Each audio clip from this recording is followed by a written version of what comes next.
Bonjour tout le monde, on y va avec le dernier enregistrement pour notre chapitre 1 avec les exercices supplémentaires sur les propriétés physiques des gaz. On commence avec des petites questions, donc à choix de réponse.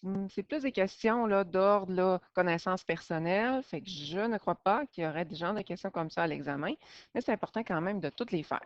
Fait qu'on nous dit, lequel des applications technologiques suivantes ne fait pas intervenir des gaz? Ben, c'est le moteur électrique, parce que ça le dit, ça réagit avec l'électricité. Un moteur, donc à explosion, ben, c'est bien certain que lorsqu'il y a une explosion, c'est qu'il y a dans le fond un liquide qui est passé sous forme de vapeur. Cette vapeur-là explose, puis une vapeur, ben, c'est du gaz. Un réfrigérateur, ben, ça fait intervenir les CFC, qui sont des gaz réfrigérants. Puis dans une ampoule, donc électrique, donc souvent une ampoule électrique, que ce soit une ampoule de néon, donc peu importe, on va utiliser donc un gaz qui va être enfermé à l'intérieur du tube. Numéro 2, parmi les caractéristiques suivantes, lequel se rapporte uniquement au gaz?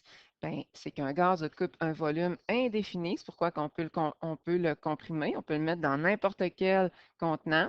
Ça occupe tout l'espace disponible parce qu'ils veulent être très, très, très éloignés. Pourquoi que les autres, ça ne fonctionne pas?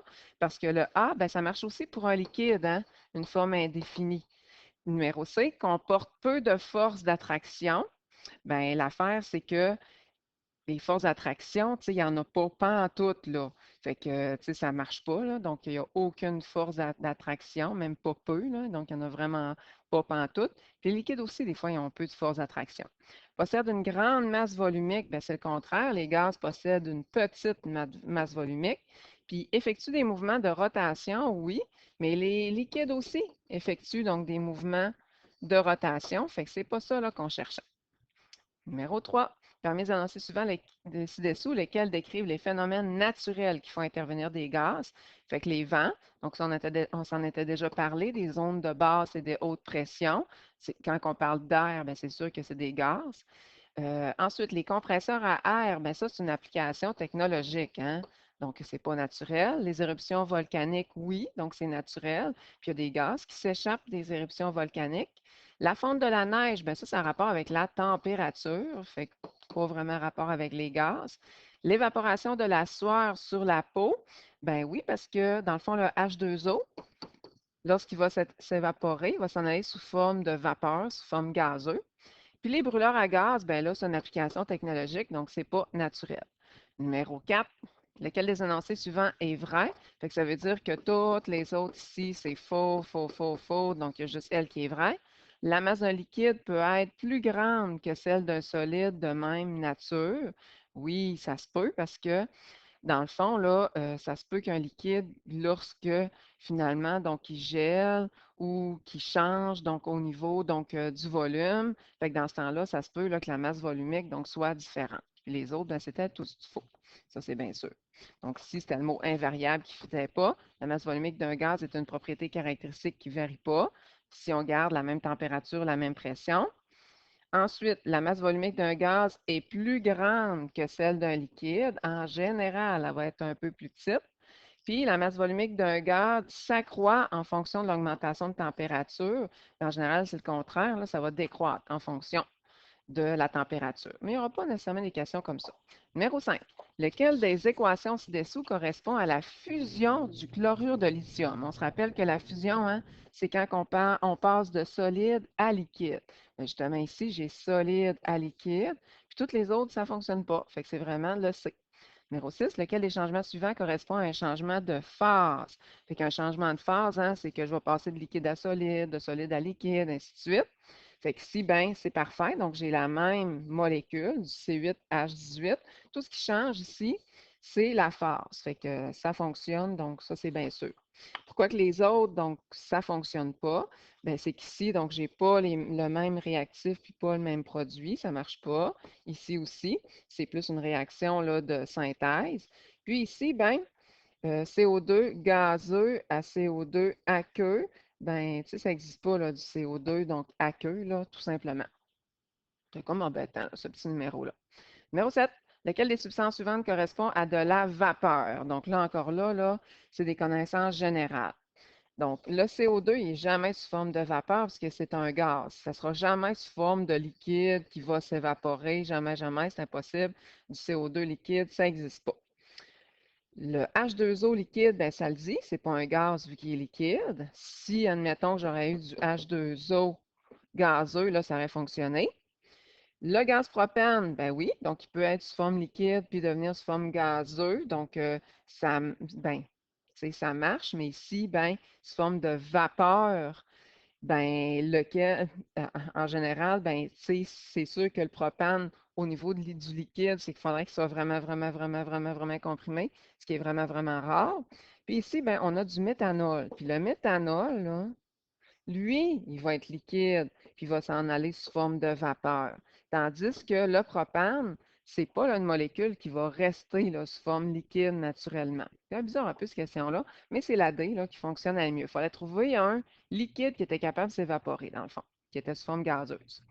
Numéro 1, voici la courbe de distribution de Boltzmann en fonction du nombre de particules puis de l'énergie donc cinétique qui est établie à une température donnée. Quelle lettre correspond aux particules ayant une très grande vitesse? Bien, c'est la C. Pourquoi? Ben, c'est parce que c'est là où est-ce que l'énergie cinétique est la plus élevée. Fait que si l'énergie cinétique donc, est la plus élevée, ben, c'est là où est-ce que ça va le plus rapide. Donc, vitesse est égale, ben, en général, là, est directement proportionnelle à l'énergie cinétique. C'est pour ça.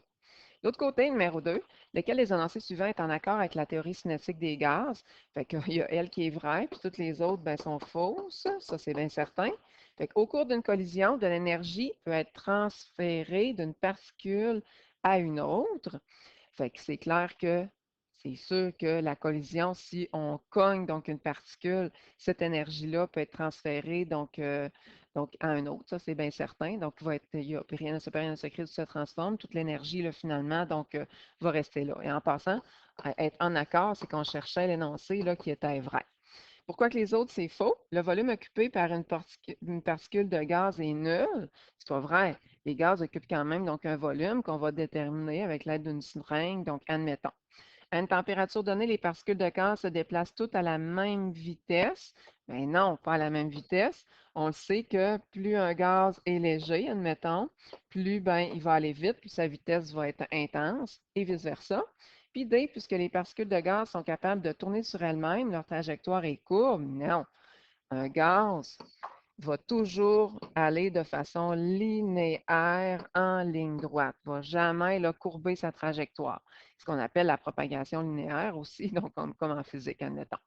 Numéro 3, parmi les 4 points de la théorie cinétique des gaz, il y a ça, celui qui permet d'expliquer chacun des phénomènes suivants.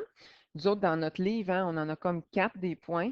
Le but, c'est pas de dire le point 1, le point 2, le point 3, le point 4. Là. Le but, là, c'est d'expliquer. Donc, qu'est-ce qu'on veut dire par là? Fait qu'en A, la masse volumique du dioxygène est très, très, très petite. Bien, pourquoi que la masse volumique d'un gaz en général est petite?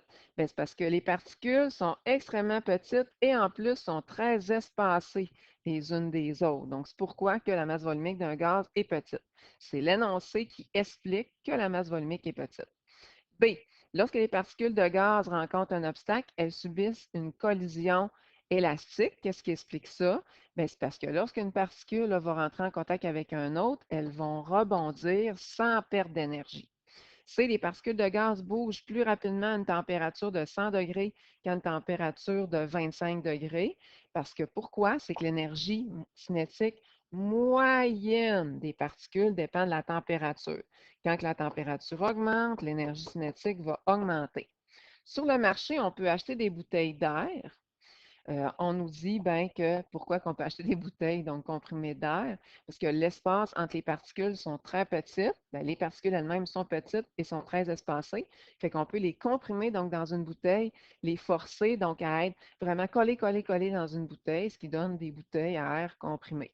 Numéro E, l'odeur, la capacité de se répandre facilement.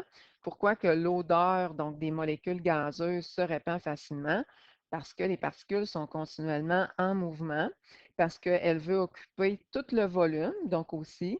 Donc, ils ne veulent pas être collés, fait qu'ils vont se déplacer en ligne droite de manière aléatoire dans toutes les directions, fait qu'ils veulent vraiment être les plus éloignés naturellement les unes des autres parce qu'ils n'ont pas d'interaction. Fait que tout ça, là, ça fonctionnerait. L'autre côté, numéro 4, ça, c'est le genre de questions donc à l'examen. L'autre aussi question, c'est quand même bon, donc aussi la question 3 là, pour l'examen. Fait que numéro 4, donc on veut classer en ordre croissant de diffusion. Fait qu'en ordre croissant de diffusion, là, ça veut dire que je vais avoir la particule la plus lente au début, la particule la plus rapide à la fin. La particule la plus lente, ben, ça correspond à la particule qui va être la plus lourde et la plus rapide, ben, ça va être la plus légère. Fait qu'il faut vraiment là, faire ce raisonnement-là. Fait que nous, qu'est-ce qu'on a à faire? C'est d'aller chercher la masse molaire de chacun. Dans notre tableau périodique, on n'a pas le choix. Fait que c'est sûr, à l'examen, vous allez avoir votre tableau périodique pour aller chercher la masse molaire. La masse molaire du HI, hein, c'est un I majuscule parce que du HL, ça n'existe pas, est de 128 grammes par mol. Pour le ClO2, parce que dans le fond, on le sait là, que c'est du ClO2, là, c'est un gaz, là, puisque le C, au pire, je vais vous le dire, c'est embêtant entre un I et un L, là, ça c'est bien sûr, c'est de 67,5, ça c'est un 5, grammes par mol. Le Cl2, c'est 71 grammes par mol. J'ai fait 35,5 plus 35,5. Puis le krypton, donc 80 4 grammes par mol. Fait que là, il faut vraiment les classer. Donc, les plus lourdes, donc c'est vraiment donc les plus grosses. Fait que je vais commencer donc ici avec le HI. Après ça, si je baisse mon chiffre, je m'en vais avec du KR avec une masse molaire de 84. Je m'en vais ensuite, je descends mon chiffre avec 71 qui est du Cl2. Puis je finis par le plus léger, donc ici, donc où est-ce que la masse molaire est la plus petite. Numéro 5, on nous dit, à cause d'une fuite, genre de question d'examen, une bouteille de diazote, c'est du N2, ça, du diazote, on va peut-être l'écrire, se vide en 4 jours. 4. Si la bouteille avait contenu la même quantité, mais cette fois-ci de He, d'hélium, dans les mêmes conditions de température et de pression, ne change pas. La température est toujours pareille, égale, la pression est tout à pareil. Lesquelles des affirmations seraient vraies? Qu'est-ce qui détermine la vitesse d'effusion? Ben, c'est sûr que c'est si la molécule a une masse molaire petite ou élevée. On va aller chercher la masse molaire du N2. Donc, c'est 14 plus 14 qui va me donner 28 grammes par mol. Bien sûr, je regarde encore dans mon tableau périodique. Puis la masse molaire du He, bien là, He, donc je vais voir tout en haut du tableau périodique, donc ça me donne 4 grammes par mol. Donc lui qui est plus léger, il est plus rapide. Fait qu'ici, on est plus léger au niveau de l'hélium, donc c'est le plus rapide. Fait qu'on nous dit que la bouteille d'hélium prendrait moins de 4 jours, moins de temps, à se vider car la masse molaire de l'hélium est plus petite. Fait que ça fonctionne. On y va avec ça. Numéro 1 de la section 1.3 maintenant. Lequel des facteurs détermine la pression? Il faut avoir vraiment conscience que la pression, quand on mesure la pression, là, c'est égal au nombre de collisions qu'on va avoir sur la paroi du contenant. Plus qu'on a de collisions, plus la pression est élevée. Moins on a de collisions, moins la pression est élevée. Fait que justement, ça le dit ici, c'est en lien avec les collisions de particules. Numéro 2. Deux seringues identiques contiennent chacune le même nombre de particules de gaz, les deux aux mêmes conditions de température et de pression. Et ça veut dire que le nombre de particules est égal, la température est égale, puis aussi la pression donc est égale. La première seringue, qu'est-ce qu'elle contient? Elle contient du CO2, ça c'est pour ma première, puis la deuxième contient du dioxyde de soufre. Dioxyde de soufre. Lequel des énoncés est vrai? Bien là, encore là, on n'a pas le choix. Il va falloir que j'aille chercher la masse molaire ici du CO2. Donc, 16 plus 16 plus 12 qui va donner 44 grammes par mol. Je calcule ça avec l'aide de mon tableau périodique. Puis ici, du O2 fois 16 plus mon soufre, que je m'en vais voir dans le tableau périodique, ça va me donner un chiffre qui est vraiment plus haut, de 64 grammes par mol. OK. Fait que lui, il est plus lourd. Fait que la vitesse va être moins élevée. Lui, c'est plus léger. Fait que la vitesse va être plus petite. Fait que justement, on nous dit que les molécules de CO2 frappent le piston de la seringue plus souvent. Plus souvent, ben, c'est parce qu'ils sont plus légers, parce qu'ils vont plus vite, hein, que les molécules de dioxyde de soufre. Et voilà. Donc, c'est la seule qui fitait, la seule qui fonctionnait avec nos masses molaires.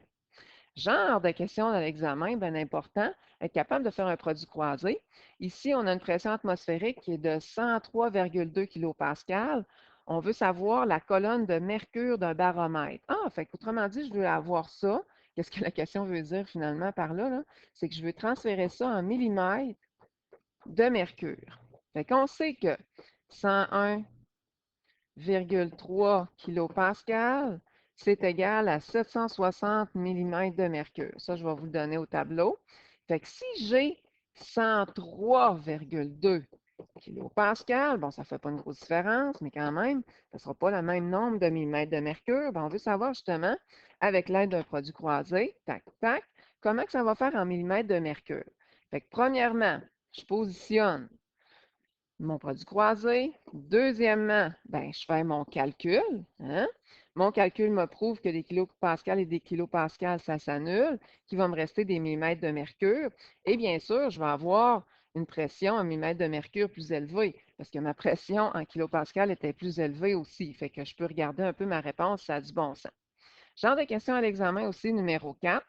On nous dit, si la pression atmosphérique est de 700 millimètres de mercure, lequel des manomètres suivants indique une pression, autrement dit que la pression du gaz, là, pression du gaz, serait vraiment égale à 40 millimètres de mercure. Bon, on va aller voir lequel qui ne fit pas. Premièrement, ben, les deux d'en haut sont à bout fermé. Fait qu'ici, toutes les deux, ils sont fermés. Puis ici, toutes les deux en bas, ils sont à bout ouvert. Fait que s'ils sont à bout ouvert, ben ça veut dire que j'ai une pression atmosphérique qui va peser ici. J'ai une pression atmosphérique, donc, qui va peser là. Fait que je vais aller chercher la pression du gaz pour chacun. Je vais commencer par les plus difficiles, donc ici, comme ça. On a déjà la variation de hauteur, fait que ça, c'est le fun, ça nous est déjà donné. Fait que variation de hauteur, on l'a déjà. Puis nous, qu'est-ce qu'il nous reste à faire? Ben, c'est de savoir si je fais un plus ou un moins avec la pression atmosphérique. Ici, c'est notre gaz qui est plus fort que la pression atmosphérique. Fait que je vais faire un plus à ma variation de hauteur.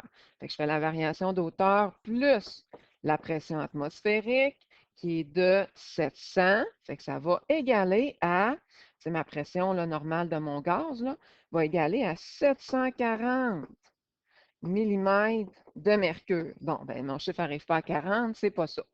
Ici, mon gaz est moins fort que la pression atmosphérique. Fait que je vais faire un gros moins. Fait que je vais faire ma pression atmosphérique moins ma variation de hauteur qui est 40 millimètres de mercure. Puis ça va me donner 660 millimètres de mercure. Là, vous allez dire, pourquoi tu n'as pas fait 40 moins 700? Pourquoi j'ai fait 700 moins 40? Faites tout le temps le plus gros chiffre moins le plus petit chiffre pour ne pas avoir là, une pression finale négative. Fait qu'elle ne marche pas non plus parce que j'arrive plus haut que 40. C'est pas ça que je cherche. Fait que ça va être les deux d'en haut. Bon, fait que je vais avec celle-là là, qui est le A. Le A, c'est impossible. On va aller écrire un gros impossible en rouge. Puis je vous explique pourquoi. Parce que moi, là, je suis à bout fermé. Fait que si je suis à bout fermé, j'ai aucune pression atmosphérique qui pèse là. Il y a juste le gaz qui exerce une pression sur le côté gauche de la colonne là, de mercure ici. Fait que c'est impossible. Il faudrait que j'ai une colonne de mercure qui monte plus haut là, puis qui finit plus basse ici. Fait que c'est impossible. La seule qui fonctionne, puis je suis à bout fermé, c'est celle-là qui me donne une variation de hauteur de 40. Puis on se rappelle que c'est super facile d'aller chercher la pression du gaz quand que j'avais un manomètre à bout fermé. Tout ce que j'avais à faire, c'est la variation de hauteur, puis c'est fini. Donc, j'avais vraiment fini donc, avec tout ça. On s'en va de l'autre côté. Ça avance bien. Si la pression atmosphérique, oh, fait que là, on a une pression atmosphérique qui va peser ici, puisque c'est à bout ouvert, comme ça ici, avec 765 millimètres de mercure. On veut savoir quelle va être, ben, j'imagine, la pression du gaz indiquée par le manomètre. Fait qu'on fait toujours la même chose. Avant de commencer, on va chercher la variation de hauteur. Là, elle est déjà donnée, c'est correct. Puis on regarde, ben, c'est-tu le gaz qui est plus fort ou c'est la pression atmosphérique? Si c'est le gaz qui est plus fort, ben, je vais faire, oh, il est moins fort dans ce cas-ci. Ben, je vais faire un plus. Puis s'il est moins fort, comme dans ce cas-là, ben, je vais faire un moins avec la pression atmosphérique. Fait que je fais pression atmosphérique moins la variation de hauteur de la colonne des deux côtés de la colonne de mercure et ça me donne 685 et c'est tout. On y va avec la synthèse du chapitre. Fait qu'encore là, on va aller là, parfaire nos connaissances générales. Deux contenants identiques renferment chacun 2 moles de gaz. Fait que les deux, là, contenant 1 puis contenant 2, donc ils ont 2 moles de gaz aux mêmes conditions de température et de pression. Ils ont le même nombre de moles aussi. L'un d'eux contient du diazote, du N2, et l'autre contient du O2. Lequel des énoncés va être faux? Fait que là, moi, c'est sûr que je vais aller chercher la masse molaire du N2, 14 plus 14 qui va donner 28 grammes par mol, et la masse molaire du O2, 16 plus 16, qui va donner 32 grammes par mol.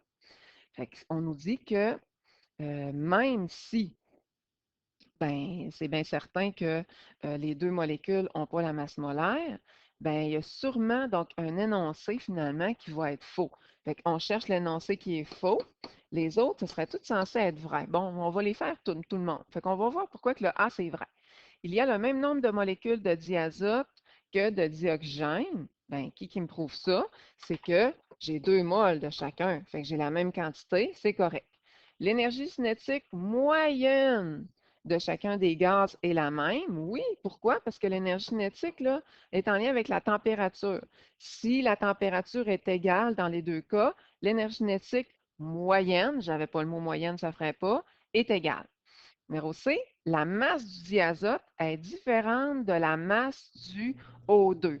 Bien, ça, c'est vrai parce que je sais que la masse molaire du N2 est différente de la masse molaire du O2. Ça, c'est correct. Puis, qu'est-ce qui est faux? J'imagine que c'est la dernière. Les molécules subissent le même nombre de collisions dans chacun des contenants. Ben non, parce que la masse molaire du N2 est plus petite que la masse molaire du O2. Fait qu'elle n'est pas la même. Fait que c'est pour ça. Numéro 2.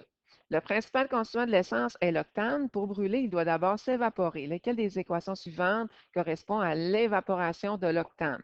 Fait que moi, autrement dit, l'octane, si ça s'évapore, il faut que ça passe de liquide à gazeux. Fait que c'est ça qu'on a ici. Octane liquide, octane gazeux. C'est fini.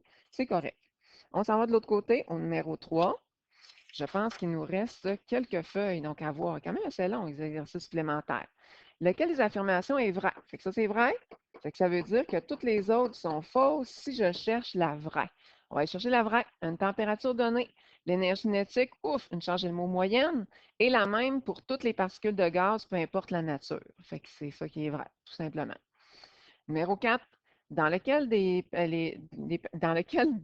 ballon, j'ai de la misère à lire, les particules de gaz frappent-elles les parois du contenant le plus souvent si on a une pression atmosphérique? Parce que là, je me rends compte que tous les manomètres sont à bout ouvert, fait que j'ai une pression atmosphérique là, qui va entrer donc ici, pression atmosphérique, qui va pousser un peu partout.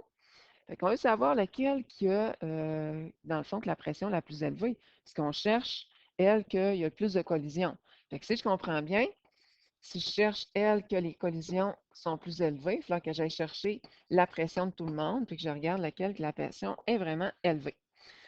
Avant de commencer, bon, c'est poche un peu parce que tout le monde ici, là, pour la variation de hauteur qui est déjà donnée, variation de hauteur qui est la même partout en passant, variation de hauteur, c'est tout en millimètres, en millimètres de mercure. Puis ici, la pression atmosphérique est en kilopascal. Fait qu'il va falloir que je convertisse tout d'abord mes kilopascals en millimètres de mercure ou l'inverse. Fait qu'on sait que 101,3 kilopascal, c'est égal à 760 millimètres de mercure. Fait que ici, si j'ai 100, mon Dieu, c'est la même chose, hein? Kilopascal, comment que ça va me donner en millimètres de mercure? Je le mets ici, là, la conversion. Ça va me donner, si je calcule, 750,3 millimètres de mercure. OK. Fait qu'on y va avec ça. Je vais avec le premier, quand même assez rapidement. Je me prends une autre couleur. Fait qu'ici, moi, je cherche la pression donc du gaz ici. Fait que là, je le sais que c'est mon gaz qui pousse plus fort que la pression atmosphérique. Fait que je vais faire un plus. Fait que je vais faire la variation d'auteur plus ma pression atmosphérique, qui est de 750,3 mm de mercure. Puis ça va donner environ, et là, on l'a comme arrondi donc un peu, mais ça, je vais l'arrondir à 750, tiens. Fait que, tu sais, je l'ai comme arrondi à 750, là, c'est bien correct, là, de toute manière, là, qui va donner environ, si je mets ma réponse ici, là, 830 millimètres de mercure. C'est quand même assez haut. Ici, bon, J'ai ma pression donc atmosphérique donc qui va pousser de ce côté-là, donc comme ça. Puis j'ai aussi la pression atmosphérique qui pousse de ce côté-là aussi. Fait que c'est clair que je vais aller faire un plus aussi. Fait que ça va me donner vraiment la même chose. Plus la pression atmosphérique qui est de 750. Fait que ça égale ici, donc ma pression de mon gaz, encore là une fois, à 830 millimètres de mercure. Je fais la même chose avec ceux du bas. Je vais aller la chercher la pression ici de ce gaz-là, la pression ici de ce gaz-là. Ici, ben là, c'est sûr que mon gaz pousse moins fort que la pression atmosphérique, pousse moins fort que la pression atmosphérique. Fait que je vais aller faire un moins avec la pression atmosphérique. Je vais faire un moins avec la pression atmosphérique. Je vais faire mon gros chiffre, là, moins le petit chiffre. Fait que 750 moins mon 80 qui va me donner 670 millimètres de mercure. Puis ici, qui va me donner aussi 670 millimètres de mercure. Fait que là, vous allez dire, ben là, les deux plus gros, là, c'est le A puis le B avec leurs 830 millimètres de mercure. Et là, comment que je vais faire pour trouver donc lequel qui est le mieux d'un deux? Bien là, on va avoir notre question. On nous dit dans quel ballon les particules frappent-elles les parois du contenant plus souvent?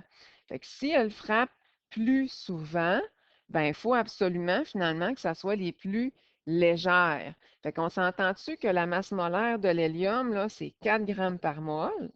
Puis la masse molaire du néon, c'est de 20 grammes par mol si je l'arrondis. Fait qu'ici, c'est les plus légères. Fait qu'ils vont frapper plus souvent. Fait que j'étais pas mal sûre finalement là, de prendre donc mon A. Numéro 5 dans le bas, il ne faut pas l'oublier. Lequel des propriétés suivantes ne s'applique qu'à un solide? Bien, avoir une forme donc définie. Donc, je suis capable de mesurer tout le kit. Pourquoi que ce n'est pas le A? Parce que les particules qui sont capables de vibrer, là, ça s'applique aussi au liquide et au gaz. B, ces particules sont très près les unes des autres. Bien, le liquide aussi, c'est quand même assez près, là. Donc, ça, c'est sûr. Fait que le sol, c'est solide aussi. Fait que ça ne marche pas. Puis des forces d'attraction permettent de retenir ensemble ces particules. Les liquides aussi, là, il y a des forces d'attraction, là, fait que ça ne marche pas. L'autre côté, numéro 6, je change. Aurélie constate que la pression d'un gaz augmente. Lequel des énoncés est directement relié à cette observation?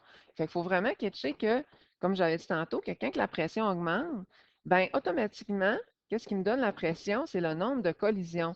Fait que c'est vraiment le B qui fitera. Numéro 7, on nous dit, à une température donnée, la vitesse moyenne de diffusion du oxygène est d'une vitesse de 5 km/h. À cette même température, quelle sera la vitesse moyenne? Ça, c'est la vitesse du O2, là. La vitesse moyenne du H2, du dihydrogène. Expliquez votre réponse. Bon. Fait que là, dans le fond, là, moi, qu'est-ce que j'ai fait? J'étais allé utiliser la formule qui est de l'enrichissement. Là, V1 sur V2 est égal à la masse molaire de notre 2 sur la masse molaire de notre substance, donc 1. Fait que, de toute façon, qu'est-ce que j'ai à faire pour aller chercher le rapport de vitesse? C'est que je vais faire la masse molaire de 1 divisé par la masse molaire de l'autre. On sait que la masse molaire du dioxygène, bien, 16 plus 16, ça donne 32 grammes par mol. Puis la masse molaire du dihydrogène, c'est 2 grammes par mol. Fait que je vais faire le plus gros, racine de 32 sur la racine de 2, qui va me donner 4 fois plus vite. Fait que lequel qui va 4 fois plus vite, c'est celle-là, là, qui va 4 fois plus vite, là, puisque c'est la plus légère. Fait que la vitesse de moyenne de diffusion, si on la met 4 fois plus élevée, 5 km fois 4, qui va donner 20. Puisque plus un gaz est léger, plus il diffuse rapidement. Donc, vu qu'il est plus léger, ben, c'est sûr que c'est lui. Numéro 8, deux ballons de verre contiennent chacun la même quantité de gaz. Donc, la quantité de mol de chacun est pareille aux mêmes conditions de température et de pression. Le premier ballon contient du CH4. Bon, je vais aller chercher déjà la masse molaire du CH4, là, vu que je sais que je vais m'en servir, là, c'est 16 grammes par mol. Puis l'autre ballon contient du propane. Fait que la masse molaire de notre propane, c'est 44 grammes par mol. On ouvre ces ballons de fraction de seconde, puis on les rebouche hermétiquement, tout en maintenant une température constante. Lequel des énoncés est vrai? bien, plus les molécules gazeuses se sont échappées du ballon contenant le méthane, il y a eu plus de molécules gazeuses finalement là, que du méthane qui ont réussi à sortir qu'au niveau donc du propane. Et pourquoi? Bien, c'est parce qu'ici, ils sont plus légères. Les particules de CH4, ils vont plus vite, fait qu'ils vont sauver donc plus rapidement. Dans le défi, de l'autre côté, on finit avec ça. On nous dit une température et une pression donnée de 10 millilitres, on s'en fout un peu, de dihydrogène. Donc, ça prend 20 minutes, ça c'est la vitesse d'effusion de dihydrogène, là. Ça prend 20 minutes à s'effuser. Combien de temps la quantité d'hélium, donc je voudrais savoir donc l'hélium au niveau de sa vitesse, prendrait-elle à diffuser dans les mêmes conditions de température et de pression? Fait qu'on a fait la même affaire que tantôt, la même formule. Puis là, ben, c'est sûr que je vais aller chercher donc le rapport de vitesse, étant donné que notre hélium, sa masse molaire de notre hélium, c'est 4 grammes par mol, et la masse molaire du dihydrogène est de 2 grammes par mol, bien, je fais tout le temps la plus grosse, la plus lourde molécule sur la plus petite, comme ça ici. Je fais la racine carrée et ça me donne le nombre de fois que ce serait censé aller plus vite. Fait que si le dihydrogène est plus léger, fait qu'il est plus rapide parce qu'il est plus léger, bien, ça va prendre 1,4 fois plus que 20 minutes. Fait que 1,4 fois 20 minutes qui me donne 28 minutes. Toujours dans l'enrichissement, pour construire un baromètre, Evangelista Torricelli donc, a utilisé du mercure à cause de sa très grande masse volumique. Si on remplaçait le mercure par de l'eau, ça marcherait aussi, quelle serait la hauteur de la colonne de mercure? L'affaire, c'est que un baromètre, là, donc c'est fait un peu comme ça, là. On a un tube donc renversé, si on veut en faire un à la maison. Quand on met donc du mercure, donc ici, il faut juste il faut vraiment une grosse variation de pression pour que le mercure là, monte, monte, monte, fait monter donc la pression à l'intérieur. Mais si je mets de l'eau, là, ça a une petite masse volumique, une masse volumique là, de 1 gramme par millilitre, comparativement à la masse volumique du mercure, qui est 13,55 fois plus grande, bien là, mon eau là, monterait vraiment, vraiment, vraiment plus vite. Juste une petite variation de pression, vous, ça monterait. Fait qu'il faudrait avoir un baromètre ou un manomètre là, qui est vraiment, vraiment haut là, pour la colonne de mercure, qui est 13,55 fois plus grande. Fait que tout ce qu'on va avoir à faire finalement, c'est de faire donc la pression donc normale, donc j'ai été au niveau de la mer, qu'on pourrait avoir, admettons, puis fois notre 13,55 fois, puis j'aurai donc la hauteur donc, de colonne. Si je veux transférer ça en mètres, bien, je peux diviser donc par 1000, donc admettons. C'est comme ça, là, finalement, qu'on a déduit que ben, le mercure, tu sais, ça prend juste des grosses, ça prend des grosses variations de pression pour faire monter, pour faire bouger le mercure, mais l'eau, là, c'est vraiment délicat. On se revoit pour notre chapitre suivant.